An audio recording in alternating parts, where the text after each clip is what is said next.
नमस्कार दोस्तों, स्वागत है आपका द एंड शो में। और इस वीकली शो में हम लोग बातचीत करते हैं सुनील सुब्रमण्यम सर से। और लास्ट वीक क्या क्या हुआ, उसके बिना पर आगे क्या हो सकता है और क्या क्या बड़ी घटनाएं हैं जिस पे हमें ट्रैक करना चाहिए, उस पर हम विस्तार से बातचीत करेंगे। और सुनील सर हमारे साथ जुड़ चुके हैं। और एक बहुत ही इंटरेस्टिंग बात मैं आपको पहले बताऊं, इससे पहले कि हम लोग शो शुरू करें, कि लास्ट वीक जब हम लोग डिस्कस कर रहे थे तो सुनील सर ने एक बहुत इंटरेस्टिंग बात कही थी, एकदम शायद मार्केट में किसी की नजर नहीं गई होगी, कि सरकारी बैंकों पे नजर रखिए। उसको उन्होंने डिराइव करके बता दी क्यों रखना चाहिए नजर। और आप इस हफ्ते का पीएसयू बैंक का इंडेक्स देख लीजिए, निफ्टी का लगभग 3%, 2.9% प्रिसाइसली ऊपर है। पीएसयू स्टॉक्स में तेजी थी। तो ये जिसको एकदम शार्प जो है नजर लगाई, और एकदम सही सटीक उनका था, इसलिए ये शो बहुत लोग पसंद करते हैं। तो फटाफट इसको सब्सक्राइब करिए अगर आप देखना शुरू कर चुके हैं तो। और चलते हैं सुनील सर के पास। सुनील सर, क्या माहौल था लास्ट वीक? तो बहुत सारी खबरें थी। वेल, लास्ट वीक का माहौल मैं कहूँगा सबसे इम्पोर्टेंट माहौल था ट्रम्प के बदलाव का कंटिन्यूटी, हम्म। जो कल रात तक। और एक चिट्ठी उन्होंने लिखा है नेटो को, बाद में डिस्कस करते हैं। मगर मेरे ख्याल में वो बहुत एक इम्पोर्टेंट डेवलपमेंट था, क्योंकि मुझे वो फिर एफआईआई की जो सेलिंग की इंटेंसिटी है वो जरूर कम हो गई है, और एक और दो दिन में पॉजिटिव भी थे। तो जरूर इसका भी मैं कुछ संबंध देखता हूँ उधर, कि वो, और वो उसको मैं क्यों डिस्कस करता हूँ उसके बाद में। वो एक इम्पोर्टेंट चीज। सेकंड चीज जो बहुत मुझे इम्पोर्टेंट लगी, कि जो कॉरपोरेट इंडिया ने इंश्योरेंस को छोड़िए, उसके अलावा समर्थन जो दिया इस जीएसटी के रेट कट की, जो प्रोग्राम ने गवर्नमेंट ने अनाउंस किया अक्रॉस द बोर्ड, आप देखें तो राइट फ्रॉम ऑटो कंपनी से लेकर एफएमसीजी कंपनी सब दाम घटाने की बात कर रहे हैं। तो ये माने एक जो समर्थन कॉर्पोरेट इंडिया से मिल रहा है, यानी कि ये डेफिनेटली जोर लगेगा इस फेस्टिवल सीजन में। तो मेरी उम्मीद है कि फेस्टिवल सीजन की नंबर अच्छी आएगी। वो थोड़ी बढ़ गई है, कि ऐसा नहीं कि कोई कॉर्पोरेट सोच रहा है कि मेरी मार्जिन को मैं प्रोटेक्ट कर बैठूं इस जीएसटी के कट के जरिए। वो नहीं दिख रहा है। इंश्योरेंस की बात अलग है, क्योंकि उनका इनपुट टैक्स क्रेडिट पूरी चली गई है, और वो भी फाइनेंस मिनिस्ट्री को अप्रोच कर रहे हैं कि कुछ राहत दे। तो वो शायद उधर नेगोशिएशन चल रहा है। मगर उसके अलावा मेरे को सभी सेक्टर्स में से बहुत पॉजिटिव जो फीडबैक है, वो स्टॉक मार्केट के लिए खबर अच्छी है मेरे मन में। वो एक चीज मैं मानता हूँ। सेकंड, उन्होंने ये भी किसी ने लिया है कि सितंबर 22 के बाद जो पोस्टपोन करने की एक थॉट प्रोसेस होगी अपने कंज्यूमर्स में, उसको भी वो कुछ डिस्काउंट करके आगे करवाने की कोशिश तो कर रहे हैं। सक्सेस फेलियर बात अलग है, मगर एक अप्रोच कि इस फेस्टिवल सीजन का जो मौका हाथ में आया है, उस मौके पे छक्का लगाना है, ये सोचकर वो कर रहे, वो मेरे लिए बहुत अच्छी बात थी। सर, मौके पे चौका लगाने की जो बात आप नहीं है, तो आज इंडिया में इकोनॉमिक टाइम्स के फ्रंट पेज पर हिंदुस्तान यूनिलीवर ने हाँ, फुल पेज ऐड दिया है, दोनों साइड मिला के। और बाकायदा उन्होंने प्राइस तक लिख दिए हैं प्रोडक्ट की, कि कौन सा मेरे पास ही अखबार रखा हुआ, मैं अपने दर्शकों को दिखा दूं। ये देखिए, ये अखबार है, और इसमें लिखा हुआ है कि कैसे आपको what is good for India is good for HUL। ठीक है। अब इसके पेज के आप इस साइड में जाएंगे तो आपको यहाँ पे प्राइस के क्या क्या प्राइस कट हुए हैं वो भी इन्होंने लिख दिया है, प्रोडक्ट वाइज कंपेयर करके कि क्या प्रोडक्ट है, किस पे कितना दाम है। तो आप सोचिए, जो आपने भी कहा ना, कॉर्पोरेट इंडिया बिल्कुल और बाकायदा एक्सचेंजेस को नोटिस देके बता रहे हैं कि हम 22 हाँ, तारीख से लागू कर देंगे ये। सो एक जिसको तो जबरदस्त माहौल बन चुका है जीएसटी को लेकर। लेकिन आज हम जो सवाल पूछने वाले हैं सर से, वो आपको पहले एक बार आपको दिखा देते हैं कि हमारे मन में क्या सवाल है, जो हम सर से डिस्कस करेंगे। वो सवाल ये है कि निफ्टी 25,000 के ऊपर, तो क्या एक नई तेजी, न्यू हाई की तरफ हम पहुंचेंगे? ये अवश्यंभावी लग रहा है क्या? दूसरा सवाल है कि इन्फोसिस ने एक बड़ा बाईबैक किया, 18,000 करोड़ रुपए वो खर्च करेंगे। तो क्या बाकी दूसरी कंपनियों में भी ऐसा माहौल बनेगा? और ये एक ट्रेंड आईटी के लिए बहुत बढ़िया है। यहाँ पे भी सर को क्रेडिट जाता है। अब रीजन कुछ भी हो, लेकिन आईटी स्टॉक चले, और सर ने कहा था कि खरीदो खरीदो खरीदो, तो जिसने भी आईटी खरीदा पैसा बना। पीएसयू बैंक में बना, आईटी में बना। तीसरा सवाल हम ये पूछ रहे हैं कि सर से कि अब नया सेक्टर क्या देखें। और एक चौथा क्वेश्चन है, जो एक विजडम ट्री नाम का हेज फंड है जिसने एक ईटीएफ शुरू किया, एशिया डिफेंस ईटीएफ, जिसमें उन्होंने मॉडल बनाया है। उसमें दो देशों का एलोकेशन बहुत ज्यादा है, इंडिया का और साउथ कोरिया का। तो डिफेंस को लेकर के भी काफी हरकतें हैं। तो सर आप बताइए, पहला सवाल अब मार्केट का, आप बताइए क्या होगा। नहीं, मुझे लग रहा है कि ये 25,000 के ऊपर टिकेगा, मगर ये न्यू हाई की जो बात कर रहे हैं वो मुझे थोड़ी डाउट, माने क्या न्यू हाई माने आप 25,000 के ऊपर रहेगी वो तो ठीक है, मगर न्यू हाई बनाने के लिए एक एफआई की जबरदस्त वापसी की जरूरत है। और मुझे ग्रीन शूट्स दिख रहे हैं इस स्लाइड में कि पिछले हफ्ते आपने देखा कि बस 2 ही दिन यानी 8 को और 11 को उनकी सेलिंग थोड़ी हाई थी। वैसे तो उसके अलावा 2 दिन में पॉजिटिव थे और एक दिन नेगेटिव भी 115 करोड़, बहुत कम था। तो जरूर एक रुझान की बदलाव दिख रही है मुझे। और जैसे हम बाद में बात करेंगे, मिस्टर ट्रम्प की कल एक जो उन्होंने लेटर लिखा है, अभी ट्वीट नहीं है, ये पूरा लेटर है, उससे भी मुझे लगता है कि एफआईसी की रुख इंडिया की ओर और थोड़ी बदल सकती है। मगर ये इंपॉर्टेंट है निफ्टी के न्यू हाई में पहुंचने में। ओके, वो चीज हमें याद रखने की जरूरत है। और मेरा मानना है कि मार्केट में ये जो कॉर्पोरेट का समर्थन की बात किया मैंने, जरूर उसका ईपीएस के ऊपर थोड़ा नेगेटिव असर होगा। तो मगर मैं मानता हूं कि मार्केट उसको इग्नोर करने के लिए तैयार है, क्योंकि ये नोन फीचर है कि ये डिस्काउंट पास ऑन कर रहे हैं। मगर मार्केट माहौल पर ध्यान देगी और इस क्वार्टर के ईपीएस के नंबर पे ज्यादा उम्मीद नहीं रखना है, क्योंकि मार्केट भी उसको थोड़ा इग्नोर करेगी। यानी आपको वैल्यूएशंस और भी महंगी हो सकते हैं, मगर मार्केट जरूर मुझे इस लेवल के ऊपर टिकते हुए दिख रही है, वही मेरा मानना है। क्योंकि आई थिंक द ओवरऑल माहौल की बात करें तो मैंने देखा कि कुछ डेटा आया था कि म्यूचुअल फंड की कैश बैलेंसेस अभी कुछ मनी मंथ लो पे है। मगर वो एक तो हमने ही बात किया था कि सेक्टर रोटेशन इसलिए हो रहा है क्योंकि उन्होंने अपना कैश को ज्यादा इस्तेमाल किया पिछले 4-5 महीनों में। बट फिर भी मैं देखा तो एक्चुअल आंकड़े एंड ऑफ अगस्त के थे 6.8%। तो 7.6% से 6.8% म्यूचुअल फंड इंडस्ट्री का कैश बैलेंस घटा है। तो 6.8 में भी मुझे कुशन दिख रहा है कि 5% एक नॉर्म रखते हैं as a fund houses generally. तो और भी 1.8% का एक जो एक्सेस कैश अब कैसे कितने सही तरह से डिप्लॉय करने के लिए है उनके पास। और दूसरी बात है कि इस मंथ के फ्लोस भी मैंने देखा कि थोड़े हेडलाइंस थे कि अरे यार वापस 43,000 से वापस 33,000 में गिर गया फ्लोस। मगर आप देखें तो एक्चुअली हाइब्रिड और ईटीएफ वो सब जोड़ेंगे तो करीबन 45,000 करोड़ एडिशनल कैश अगस्त में मिला है फंड मैनेजर्स को।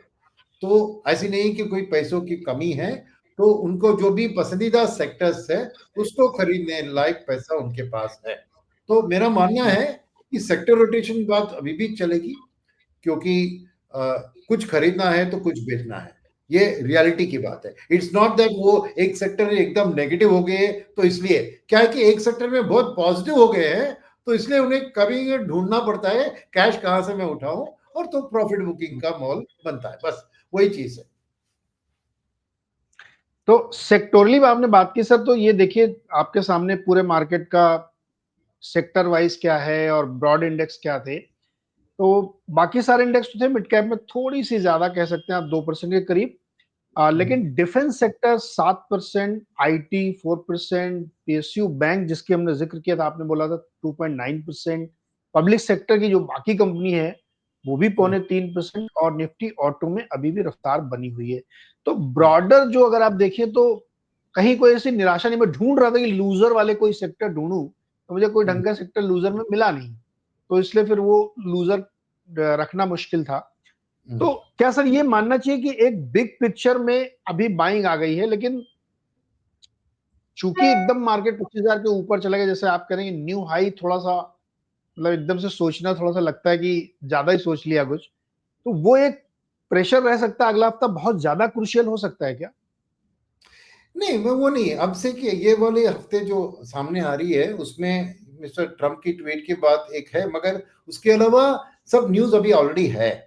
आई थिंक फ्रेश कुछ खबर शायद 15th को फेड का रेट कट है ना, 17th को सर, 17th को फेड का रेट कट है, तो वो इस हफ्ते में आ जाएगी।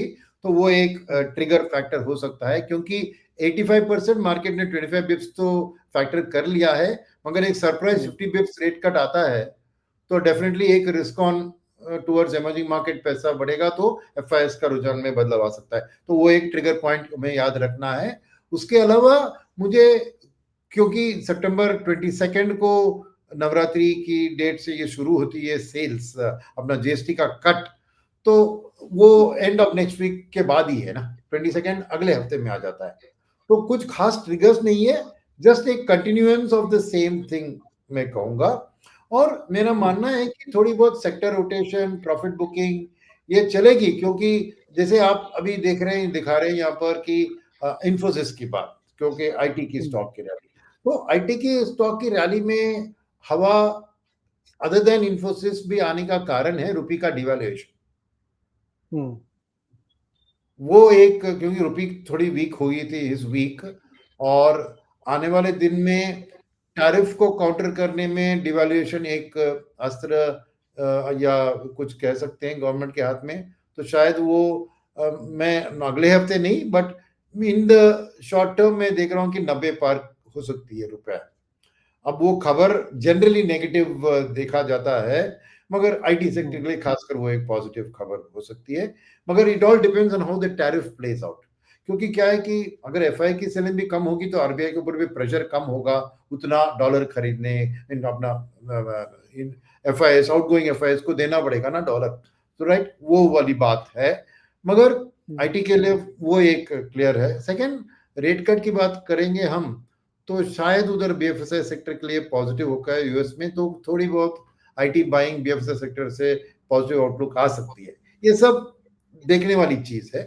बट लास्ट वीक का रैली तो लार्जली वो इन्फोसिस के अनाउंसमेंट के साथ ही वो रैली सभी स्टॉक्स में हुए थे, क्योंकि सभी का कैश बैलेंस बहुत स्ट्रांग है, तो शायद वो एंटिसिपेट कर रहे हैं कि बाकी कंपनियां भी इन्फोसिस के लीड को फॉलो करेगी। ये एक मार्केट की एक्सपेक्टेशन है, बट हम कुछ गारंटी से नहीं कह सकते, क्योंकि वो स्पेसिफिकली इन्फोसिस के हाथ में 45,000 करोड़ कैश है, उसमें 18,000 ही इस्तेमाल कर रहे हैं। तो अगर कुछ एक्विजिशन कुछ करना है तो उनके पास एडिक्वेट पैसा है।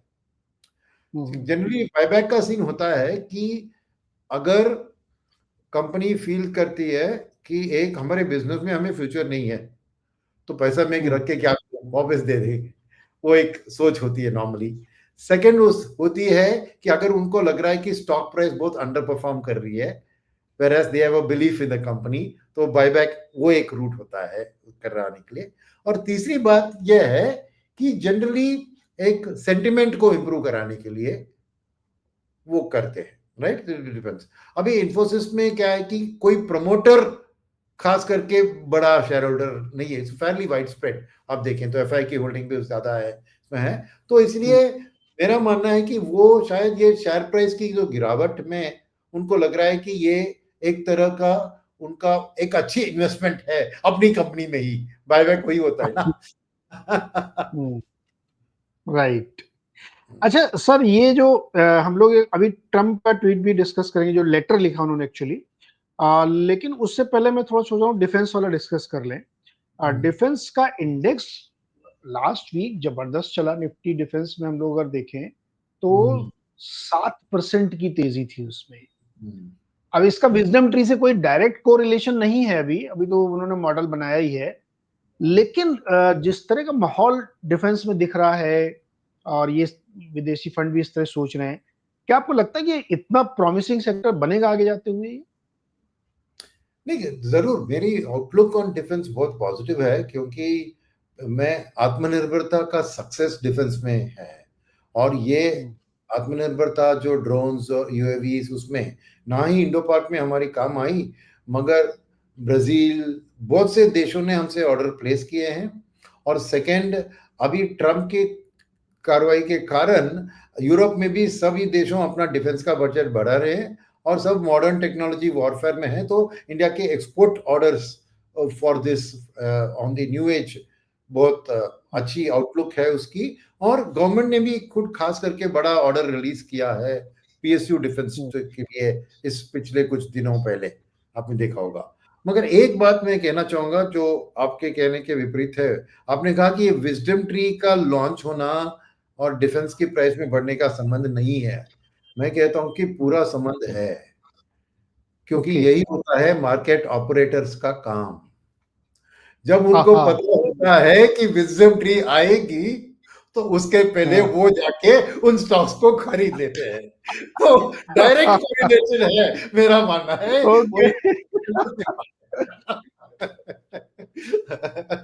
राइट। सोच लीजिए ना, मैं शॉर्ट टर्म ऑपरेटर हूं, मुझे पता है कि एक महीने बाद ये आने वाला है, तो मैं अभी खरीद के रखूंगा और तब बेचूंगा। राइट? तो ये परफेक्ट ऑपरेटर का काम है। तो मेरा मानना है कि वो एक मेजर रीजन है इसके। बिल्कुल पॉइंट टेकन। नहीं, ये बात सही है, क्योंकि मार्केट बहुत जल्दी चीजों को ग्रास्प करता है और आगे की सोचता है। तो आपकी बात से मैं बिल्कुल सहमत हूँ कि हमारे यहाँ के लोगों ने पहले ही कहा कि अच्छा आने वाले हो ना, तो पहले ही बता देता हूँ मैं तुम्हें कि महंगा खरीदना पड़ेगा। और एक भी बात होती है, एज अ फंड मैनेजर मैं कहता हूँ ना, जो कभी कभी हम करते थे, ठीक है, विजडम ट्री का कोई और फंड होगा, उसको पता है कि मैं एशिया डिफेंस फंड लॉन्च कर रहा हूं, तो वो उस फंड में पहले जाके वो डिफेंस स्टॉक को खरीद के रखता है, लेटर वो ट्रांसफर कर लेगा अपने फंड को। क्योंकि उसको पता है कि मैं लॉन्च कर रहा हूं, आने वाला है ना, तो एक पार्किंग लॉट की तरह मैं खरीद के रख लूंगा ना। यस यस यस, तो बिल्कुल वो सही। भी अपने आप से वो काम करेंगे ना। ठीक है। तो जनरली इंडिया में अंदर ऐसा कोई करता है तो उसको इनसाइडर ट्रेडिंग कहते हैं। मगर बाहर वाला करता है तो क्या उसमें इनसाइडर ट्रेडिंग नहीं है, वो समझदारी से कर रहा है अपना जो एलोकेशन। और ये क्या होता है ना, देखिए सपोज उसने और एक फंड में खरीदा, एक मिनट मेरे सोच लीजिए बात। अब वही इन्वेस्टर्स को जाके वो क्रॉस सेल कर रहा है इस नए ऑफरिंग को। तो उन्हीं इन्वेस्टर्स के पैसे से ये खरीद रहा है और उनको ही बता रहा है कि मैं इसमें खरीद रहा हूं, ये पोटेंशियल है, और बाद में इसको मैं नए फंड में ऐसे ही ट्रांसफर करूंगा। तो प्रॉफिट नेचुरली वो उस दिन की प्राइस में इसको ट्रांसफर करना है ना, तो नेचुरली उनका पहले ही मैं आपको प्रॉफिट दे रहा हूं आपके एग्जिस्टिंग फंड में, और बाकी प्रॉफिट बाद में नए फंड में आ जाएगी। तो ये एक smart way of getting allocation from his existing investors हो सकता है। तो ये सब होती है fund manager, very smart strategy. Wow.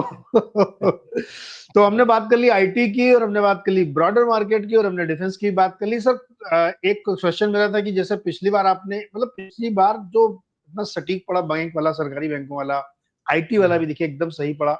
हम लोगों ने 3-4 हफ्ते लगातार कहा कि आईटी में रखो, और जिसने भी आईटी रखा होगा पैसे बने होंगे उसके। तो नेक्स्ट वीक के लिए कोई सेक्टर है आपके रडार पे क्या? ये सिन स्टॉक्स वाले सेक्टर, सिन स्टॉक, ओके। यहाँ पे 40% की जीएसटी लग रही है। मैंने पिछली बार भी शायद डिस्कस किया था कि ये प्राइस इनेलास्टिक सेक्टर है, तो इसमें जो भी करेक्शन होता है वो खरीदने का टाइम होता है, और मार्केट ये रियलाइज करेगी। क्योंकि कोई भी देखे सिगरेट दाम बढ़ गई तो मैं सिगरेट तो कम नहीं करूंगा, दारू का प्राइस बढ़ गया मैं दारू कम थोड़ी पीने वाला हूँ, लंबोर्गिनी कार का प्राइस बढ़ गया तो थोड़ी मैं इसके कारण जाके लंबोर्गिनी कार नहीं खरीदूंगा। क्या है कि मेरा कैश फ्लो ज्यादा उसमें जाएगा, बस मेरी ईएमआई ज्यादा बढ़ेगी, बट फिर भी वो जो खरीदने वाला है खरीदना होगा। और इनफैक्ट सिन स्टॉक्स इनके नाम देने के कारण ही तो एक तो कहते हैं ना जेलसी फैक्टर, अरे इसका 40% टैक्स लग गया फिर भी ये खरीद रहा है, उतना पैसा है कि उसके पास। ये एक प्राइड वाली फैक्टर होती है, एक एक्सक्लूसिविटी वाली फैक्टर। तो बड़े बड़े क्लब्स में मेंबरशिप के लिए आप इतना पैसा देते हो क्यों? क्योंकि वो मेंबरशिप ही एक एक्सक्लूसिविटी का कार्ड है ना। तो वैसे ये महंगी चीज के ऊपर जो अमीर लोग हैं वो खरीद के दिखाना चाहते हैं कि भैया मेरे पास उतना है पैसा, मेरी औकात ऐसी है। तो ये सिन स्टॉक्स के ऊपर जो टैक्स लग रहा है उसके कारण जो भी एक इनिशियल मार्केट में रिएक्शन है, मैं कभी ना कभी उसको बदलते हुए देख रहा हूं, जो भी रियलाइज करेंगे ये चीज। तो अगले हफ्ते होगा या उसके बाद में होगा पता नहीं मुझे, मगर जरूर मेरा ख्याल है कि ये मैंने वर्षों से देखा है इसका कि ये सब प्राइस इनएलास्टिक है, जितना भी दाम बढ़ा दो इनका घटता कोई नहीं है, फर्क एट द सेम टाइम इनके दाम घटने पर ज्यादा खरीदारी नहीं होती है, कंप्लीटली इनएलास्टिक नहीं। ये बात होती सही है। है। करेक्ट, ऐसा ये नहीं बात तो सही है। या तो मैं एक और सिगरेट पी लो, वो नहीं है भैया। तो ये इसीलिए मेरा मानना है कि ऐसी खबर में आपको एक्यूमुलेट करना चाहिए। शायद अगले हफ्ते वो आपको दिखेगी, मैं स्टॉक का नाम नहीं ले सकता हूँ, मगर आप सब राइट, अंडरस्टैंड करते हैं। बिल्कुल। तो नेक्स्ट वीक के लिए आपको मिल गई है एक कुंजी, ताला खोलिए उससे कि सिन स्टॉक्स पर आपको नजर रखनी है, और बहुत सारे स्टॉक है, नाम लेने की जरूरत नहीं, आप जानते ही हैं सिन वाले क्या हैं। और अब बात करते हैं ट्रंप के उस लेटर की जो उन्होंने लिखा है। ये ट्रुथ सोशल पे आ भी गया था, उन्होंने डाला भी है। सर, ये लेटर का लब्बो लुआब ये है कि उन्होंने ये नेटो से कह दिया कि भाई सब मेरा ही जिम्मा थोड़ी है, तुम लोग भी कुछ करोगे कि नहीं करोगे। नहीं नहीं, देखिए वो टॉप लाइन है, हम्म। मगर बॉटम लाइन क्या है, इंडिया का हम्म। कोई जिक्र नहीं, number one. Right. Number two, साफ साफ कह रहे कि अरे नेटो भाई आप रशिया से ऑयल खरीद रहे हो। और तीसरी बात है, चाइना के हाँ। खिलाफ लेने की दम नहीं है उनमें। हाँ। वो नाटो को कह रहे कि आप चाइना के ऊपर समर्थन दो तो हम चीन के ऊपर लगाएंगे, यानी स्टैंड अलोन उनकी फटती है चाइना के ऊपर हाँ। सैंक्शन या टैरिफ लगाने। ये सब साफ लेटर में सामने आ रहे हैं, और इंडिया एक सॉफ्ट टारगेट था जिसको उन्होंने थप्पड़ हम्म। लेफ्ट राइट मारा ताकि पुतिन आ जाए यूक्रेन अपना हम्म। अलास्का में। पर आने के बाद क्या हम्म। हुआ, उसने जो करना है कह दिया, और ये लेटर में लिखा उसने 7,000 जान पिछले हफ्ते यस। गए गए, 7,000। हाँ। तो उसकी टोटल हाँ। फेलियर हो गई ये diplomacy between Trump and Putin. Hmm. तो अब 25% का क्या एक्सक्यूज रहा है, जब साफ दिख रहा करेक्ट। है कि बिगेस्ट परचेसर चाइना है, उसमें नेटो की देश भी है और फलाना फलाना। तो अब ये इंडिया का 25% का अभी कोई क्या कहते हैं, सचमुच में इंडिया के खिलाफ कुछ एक्शन नहीं था। वो खाली हम्म। उनको देखना था कि किसको मैं दबाऊं तो पुतिन एक फ्लाइट पकड़ के आएंगे। करेक्ट। मैं कहा अच्छा आना है तो मैं आ जाता हूं, मगर मैं करना है जो करता रहूंगा मैं। तो हम्म। इसीलिए उनको बहुत बड़ा नोस कट हुआ है ना इस रशिया यूक्रेन मैटर से, और इसलिए हम्म। इंडिया के खिलाफ उन्हें अपना टोन इसके अलावा सॉफ्टन करते जा रहे हैं ना। सडनली प्राइम मिनिस्टर को ग्रेट प्राइम मिनिस्टर कह रहे हैं, और उन्होंने कहा कि हम्म। ट्रेड टॉक्स चल रही है ठीक तरह से, हम्म। राइट। आई मीन वो नवारो एक अभी भी कुछ करते भोगते रहते हैं, उसको छोड़िए, ये सब उनका हम्म। टैक्टिक है। ठीक है, मेरे और भी हम्म। एक आर्टिकल लिखा था मैंने कि मैं मिस्टर हम्म। डोनाल्ड ट्रंप को प्रेसिडेंट ऑफ यूएसए नहीं, उन आंखों से नहीं देखता हूं, मैं उनको chief business officer of America के तौर पर देखता यूएस के सीबीओ हूं। हैं वो। वो सब उनको बिजनेस की डील है, ओके। और हाँ। ये खाली ये मत सोचिए कि मैं खाली उनकी पर्सनल वेल्थ की बात कर रहा हूँ, वो तो है उनके पास, बिटकॉइन के तरफ पाकिस्तान के जो इसने किया उसकी पर्सनल वेल्थ भी बहुत बढ़ गई है, आर्टिकल्स आए, और उसको छोड़ेंगे।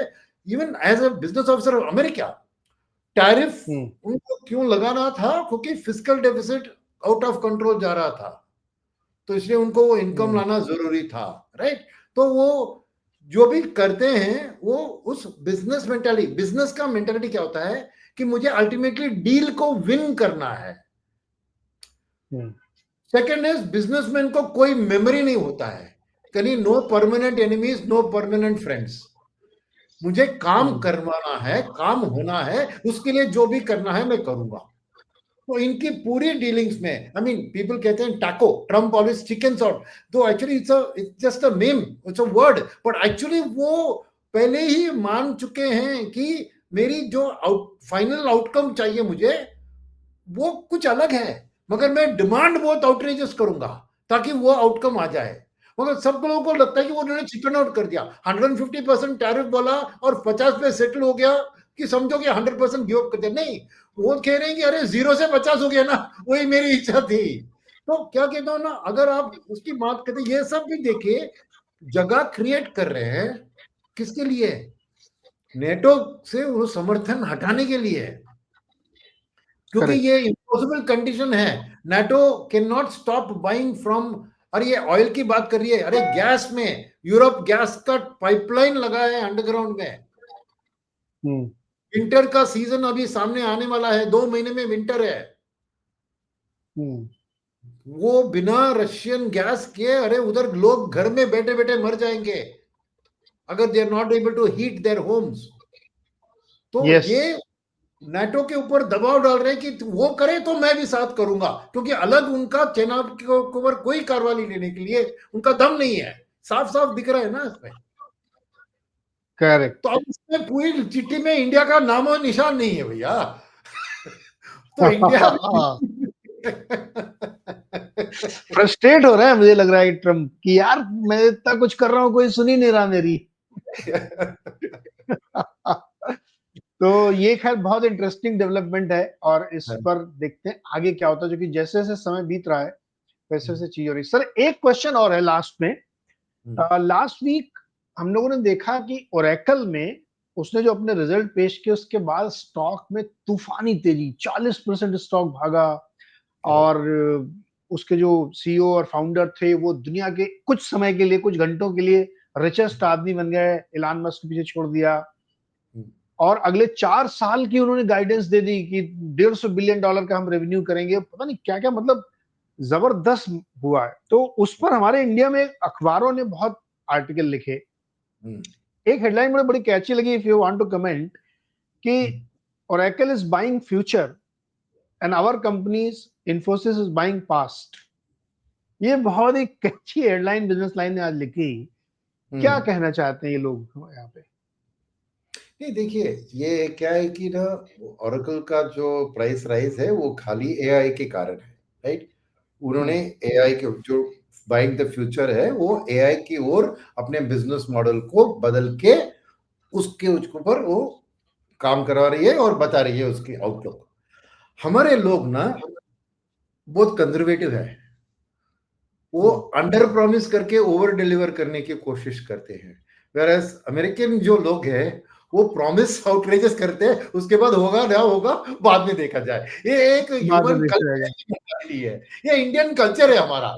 जो नारायण मूर्ति लीजिए, नंदन नीलेकणी लीजिए, सॉफ्ट स्पोकन है, वो कभी जाके भयंकर ये वाले अनाउंसमेंट करके नहीं करते, काम करते हैं उसके बाद वो दिखता है। तो ये एक साइकोलॉजिकल इंडियन कल्चर की बात मैं कहूंगा, राइट। हमारी जो बेसिस है, हम ज्यादातर हमारे भी यहाँ पर एक्सेप्शन है, मानना है, मगर बाकी तो देखिए कोई भी लीजिए, अंबानी लीजिए, अदानी लीजिए, जो भी बात करते हैं ना एक बहुत हम्बल तरीके से, एक ये तरीके से, मगर काम करते हैं, अग्रेसिव काम करते हैं, राइट।